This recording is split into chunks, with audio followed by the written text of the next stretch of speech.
ప్రభుజీ. అందరికీ నమస్కారం అండి. గౌతమ బుద్ధుడు అష్టాంగ మార్గం అని 8 మార్గాలను మనకు తెలియజేశారు. ఆనాపానసతి ధ్యానంతో పాటు శ్వాసే మన గురువు అని తెలుపుతూ ఆర్య సూత్రాలు, అష్టాంగ మార్గాలు అనే విషయాలు కూడా మనకు తెలిపారు. అష్టాంగ మార్గాలు అంటే 8 మార్గాలు. మొట్టమొదటిది సమ్మాదిటి.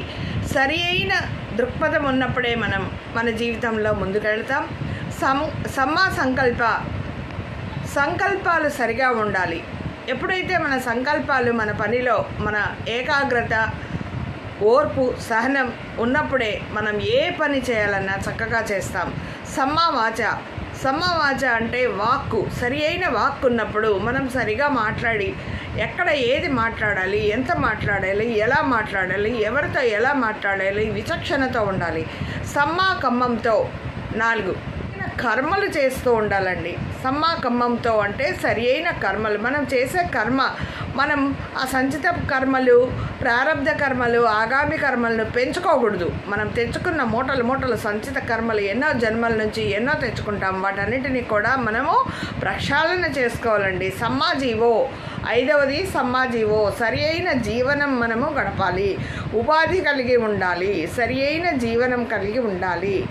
6 సమ్మావాయామో. సరి అయిన శ్రద్ధ కలిగి ఉండాలి. మధ్య మార్గంలో ఉండాలి. సమ్మాసతి 7వది వచ్చేసి సమ్మాసతి. ఏకాగ్రత. మనం చేసే దానిలో, మనం చేసే పనిలో ఏకాగ్రత కలిగి ఉండాలి. సరి అయినదిగా ఉండాలి. మనం ఏదైనా సరే మంచి ప్రణాళికతో ఉండాలి. ఏ పని చేసినా కూడా దానిని కాన్సన్ట్రేషన్ పెట్టి చేయాలి. మనం ధ్యానం చేసినా కూడా శ్వాసే గురువు అన్నారు. దానిని చక్కగా పనిచేసుకోవాలి, ఏకాగ్రతతో చేయాలి. 8వది సమ్మా సమాధి. సరి అయిన ధ్యానం చేయాలి. శ్వాసే గురువు. మనకు శ్వాసే గురువు అన్నమాట.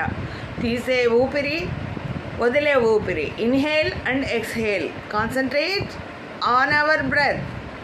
మనము ఎప్పుడైతే మన ధ్యానాన్ని మనం చక్కగా ఊపిరి, తీసుకునే ఊపిరి, వదిలే ఊపిరి, దాన్ని చక్కగా ఆనాపానసతి, చక్కటి ధ్యానాన్ని, సరి అయిన ధ్యానాన్ని చేస్తామో మన జీవితంలో, మన వర్తమాన జీవితంలో, మన చక్కటి ఆ వర్తమాన జీవితమే మన భవిష్యత్తులో మంచి ప్రణాళికలతో మనం పూలబాట వేసుకోగలుగుతామండి. Thank you.